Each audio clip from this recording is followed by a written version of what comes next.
Adam Bolton, Sky News. Prime Minister, what would you say to analysis that although you and Barack Obama have been centre stage at this, that perhaps for your own electorates, there's maybe the least in this package comparatively? I mean, what are British voters going to get out of this agreement? Well, our priority right through this summit has been the jobs, the homes, the businesses of hard-working families in this country and indeed every country. And we know that if you take action in one country, it can make some difference. But if countries act together, they can make a major difference.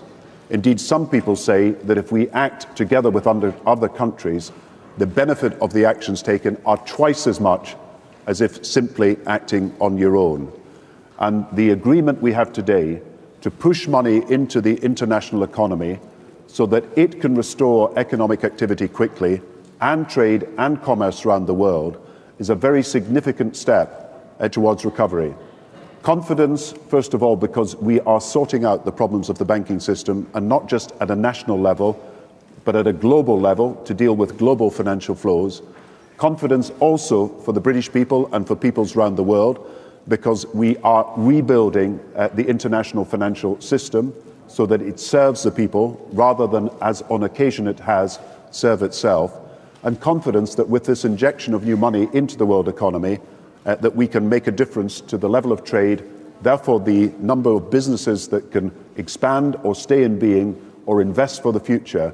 And I believe that the combination of our measures, but most of all the unity that exists around the world to tackle this recession, means that people in our own countries can have far more confidence in both the financial system and in our hopes for recovery. So our first thoughts are those people who are worried about their jobs and their homes and our businesses, and the measures we are taking together are designed to improve not only the chances of people getting jobs, but to help people stay in their jobs. Second question, can I have Robert Parsons from France 24?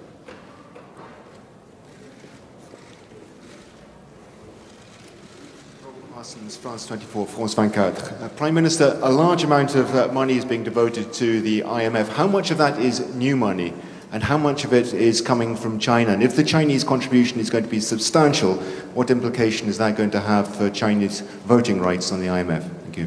Well, I have to tell you that China has contributed 40 billion. The European Union has contributed 100 billion. And of course, Japan has contributed 100 billion. There is agreement from other countries that they will contribute to the new assistance to borrow, the new agreements to borrow. That will be launched in the next few weeks. The crisis facility is doubled in size. The new agreement to borrow will be worth 500 billion. Then on top of that, the IMF is issuing its special drawing rights, which is providing liquidity to the world economy, and every country will be awarded, on the basis of their representation and quota at the IMF, these drawing rights so that we can provide more liquidity for the world economy. Now, in addition to that, we're putting $200 billion into trade so that we can keep moving the trade of the world forward. And the biggest problem that many companies have is getting trade finance, and that is a problem we're addressing today. China and other countries are right to say that the representation and the quotas at the International Monetary Fund have to be changed to meet new times. We have set a timetable for doing that, but as you can see, the contributors to what we are doing to stimulate the world economy include many, many countries around the world. Have Nick Robinson from the BBC, please. Nick Robinson, BBC News. Prime Minister, thank you. Can you confirm that the $1 trillion that you've announced... Sorry, I just swapped the microphone. Shall I go ahead? There we are, forgive me.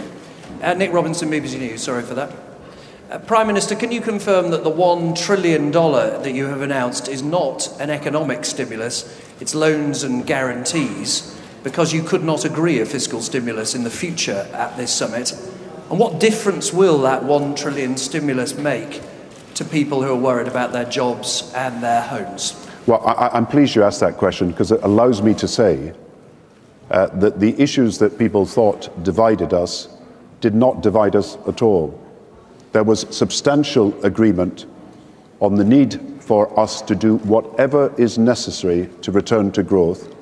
You will see that reflected in the strength of the communiqué. We are in the middle of a fiscal stimulus with announcements coming every day from different countries that is worth about $5 trillion. But we also agreed we'd increase the amount of money available to the international economy by up to $1 trillion as a result of these different actions we're taking. This is new money provided by the European Union, provided by Japan, provided by China, and to be provided by other countries.